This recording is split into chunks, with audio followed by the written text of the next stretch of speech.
Hello, everyone, and welcome to the Word of the Day podcast, where useful words are pleasantly explained. I'm your host, Jamie Silva, and I am excited to be joined here today in the RAV4 studios by another talented voice actor, Toph. Toph, thank you so much for coming on the show. Thanks for having me. Okay, let's get right into it with today's word, which is a noun, gambit.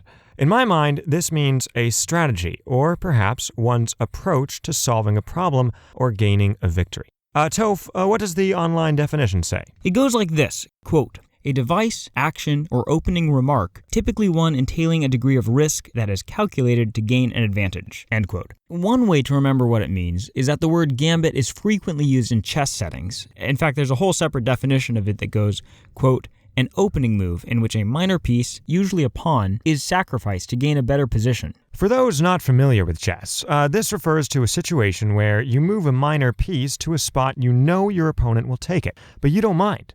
Losing that piece is worth it, because now you're in a really good position. You control the board, and you can later use that control to take your opponent's pieces. Does that make sense? Not really. Yeah, I think that the real lesson here is that it's hard to explain chess tactics to those not familiar with chess. If you have a friend who plays chess, maybe ask them for more details. But stepping back for a second, and all this talk of positioning and pawns and sacrifices to gain a later advantage, you can see the sense of strategy or approach to a victory that we talked about in the definitions. Right, and the etymology of gambit makes things clearer too. It comes from the Italian word gambetto, meaning to trip someone, especially in wrestling. And of course, tripping your wrestling opponent is probably a pretty great strategy, and it really boosts your odds of winning.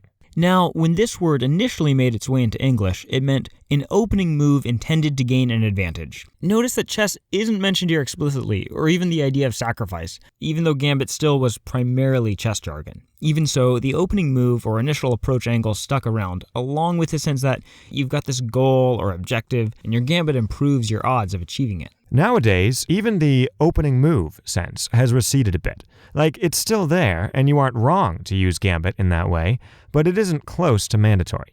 Gambits can be unleashed at any stage of an activity or game or other enterprise. The people who use gambits in chess or anything else are crafty, intelligent, competitive sorts of people. They have a goal in mind, and they've got a clever, possibly hidden plan to achieve it. Hidden because, obviously, if someone sees through your strategy and they see what you're trying to do with your gambit, they'll probably be able to thwart it, and then you'll lose, and your gambit will have been useless. Interestingly, there is yet another definition of gambit, and I think we're up to 3 at this point, and that goes like this, quote, a remark intended to open a conversation, end quote. And this is something that actually the official definition hinted at as well, so credit where credit is due. Now, I have to say, it's still a little unclear to me whether this means you're trying to, win the conversation or get something out of it or what. But I guess that would make sense for a lot of conversations. People often want something, right? And they need to talk to someone in order to get it. So, by way of example, let's say I want Toph to attend my book club this Thursday. In that scenario, I might employ a conversational gambit that would look something like this. Hey, Toph, didn't you say you're a huge fan of the renowned author Toni Morrison? Oh yeah, she's great. Have you read her Pulitzer Prize-winning novel, Beloved? No, I haven't yet, but I will soon. And Toph, guess what? We will actually be discussing this very book at my book club this Thursday. You should totally come. Isn't Thursday in 2 days? And you haven't started it yet? Jamie, it's not a short book. Well, I read fast. Yeah, but, this book is meant to be savored. No, yeah, I plan to savor it, just very efficiently. Anyway, you gonna be there? It's gonna be a blast. Oh, I don't know. I was kind of planning to, have other plans on Thursday. Well, okay, man, your loss. You realize Tony's gonna be there signing books. Wait, really? I thought she lives in New England. That may be so, Toph, but as it turns out, she's gonna be visiting the West Coast starting Wednesday. I heard about that, I invited her to stop by, and here we are. Wow. Okay, sounds great. I'll bring some French toast if that's all right. I happen to know Tony loves French toast. And scene. So to recap, my gambit here was clearly to pretend that Toph's favorite author would be at my book club in order to entice him to attend. Now, this may sound like a risky strategy, sure, to set up an angry confrontation when Thursday arrives and Toni Morrison is still in New England. But I'm sure I'd be able to diffuse it by saying, "Oh, would you believe it? It seems Tony missed her flight. I know, we're all pretty upset about it.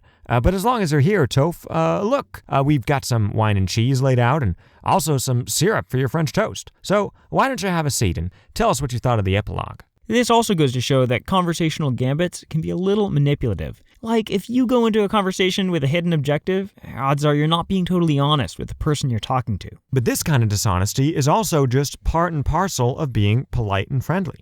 Like, if you're getting introduced to someone and you want to hit it off, your gambit might be, perhaps, to smile a lot and compliment their fedora, even though you actually detest fedoras. Because, again, you want to be friends. This isn't honest exactly, and you are approaching the conversation in a tactical and strategic way, but it's not devious, it's not mean or anything like that. Sure. Okay, let's now take a look at some examples of how to use gambit in everyday conversation or writing. Example number 1. Audrey's favorite gambit in work meetings was to interrupt someone at some point and say, hold on, sorry, but I have to ask, what problem are we really trying to solve here?" By asking the hard questions, she figured other people would have to answer them. Example number 2. Randall's gambit in the first 2 weeks of school was usually to turn in badly done assignments and refuse to contribute in class. He figured that later, when he upgraded his performance from terrible to acceptable, his teachers would be very impressed. After all, as Randall liked to say, life's a lot easier the lower you keep everyone's expectations.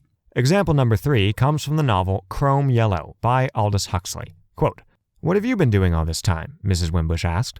"Well," said Dennis, hesitating, "to begin with," but he was too late. Mrs. Wimbush's question had been what the grammarians call rhetorical. It asked for no answer. It was a little conversational flourish, a gambit in the polite game. "You find me busy at my horoscopes," she said, without even being aware she had interrupted him. A little pained, Dennis decided to reserve his story for more receptive ears. Finally, example number 4 comes from a short story by the not-at-all renowned author Lord Dunsany, whose full name, and I kid you not, was Baron Edward John Morton Drax Plunkett Dunsany. This short story is called The Three Sailors' Gambit, from the collection Tales of Wonder. In the following scene, 3 sailors encounter a world-famous chess player named Stavlocrats in a seaside tavern, and they challenge him to a game with a sum of £1 going to the winner. The narrator tells the tale.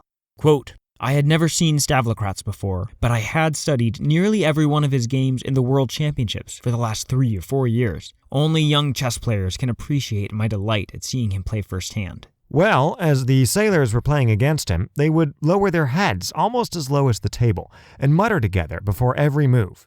The sailors lost 3 pawns almost immediately, then a knight, and shortly afterwards a bishop. They were playing, in fact, the famous Three Sailors' Gambit. Stavlocrats was playing with the easy confidence that they say was usual with him, when suddenly, at about the 13th move, I saw him look surprised. He leaned forward and looked at the board, and then at the sailors, but he learned nothing from their vacant faces, so he looked back at the board again. He moved more deliberately after that. The sailors lost 2 more pawns, while Stavlocrats had lost nothing as yet. He looked at me, I thought, almost irritably, as though something was about to happen that he wished I was not there to see. I believed at first that he had qualms about taking the sailors' money, until it dawned on me that he might actually lose the game. I saw that possibility on his face, though still not on the board, for the game had become almost incomprehensible to me. I cannot describe my astonishment. A few moves later, and Stavlocrats had resigned. Now here, you're likely wondering, what was their secret? How did this trio of random sailors defeat the mighty Stavlocrats? Well, as it turns out, these 3 sailors carried with them a crystal ball with a very particular set of skills that made the sailors a nightmare for people like Stavlocrats. You see, this crystal ball told its owners the best chess move in any situation, in any game, so they were able to beat the best players in the world, no matter how many pieces they lost initially. Incidentally, and bear with us for a moment if you aren't super familiar with chess, but there actually is this one chess puzzle called The Three Sailors' Gambit. It was apparently designed by Lord Dunsany himself, who was an avid chess player and liked to craft little chess logic tests such as this one. That's right, but this Three Sailors' Gambit that he designed doesn't seem to be the same thing as the quote-unquote strategy the sailors in this story were employing, where they would lose tons of pieces at first, but manage to win anyway, thanks to their crystal ball. Rather, the puzzle involves the white side checkmating black in just 4 moves, using only a bishop and a knight. But in order for this to work, white has to start in the rather arbitrary position of having no pawns. Yeah, and also, the black king and queen have to be switched on the board, which is weird, and the person playing as black has to make, the exact wrong move at each point so that white can checkmate him. Yeah, it's completely artificial, so not very useful for casual play, but a neat puzzle nonetheless. Indeed. Well, folks, I think that is going to do it for today's episode. Thanks so much for tuning in, and Toph, thank you for coming on the show. It's been a pleasure.